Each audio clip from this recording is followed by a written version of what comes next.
প্রকাশ করেছেন যে কত টাকা লাগবে আমার এই পদ চাই, এই বিষয়গুলি বিভিন্ন ক্ষেত্রে তিনি স্বীকার করেছেন। তো সুতরাং এই পদের জন্য, এই এনসিটিভির চেয়ারম্যান হওয়ার জন্য এত টাকার অফারকারী আমাদের বিশ্বাস আর কোন শিক্ষকের মানে নাই এবং হবেও না।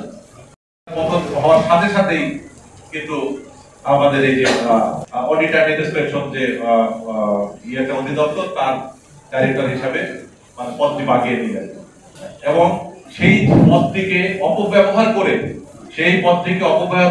করে এবং মনিটরিং এন্ড ইভ্যালুয়েশনের বর্তমান ডাইরেক্টরের এই পদটিকে অপব্যবহার করে তিনি বিভিন্ন জায়গায় টেলিফোন করে বিভিন্ন মানে লোকদের কাজ দিতে সহায়তা করছেন এবং সেই অভিযোগ বিভিন্ন সূত্রের মাধ্যমে আমরা জানতে পেরেছি। সুতরাং শিক্ষক হিসাবে আমরা তার ক্ষমতার অপব্যবহার এবং অর্থনৈতিক লেনদেনের মাধ্যমে সেই পদক্ষেপগুলিকে তিনি থামিয়ে রাখেন এবং সিদ্ধান্তগুলিকে তিনি থামিয়ে রাখেন।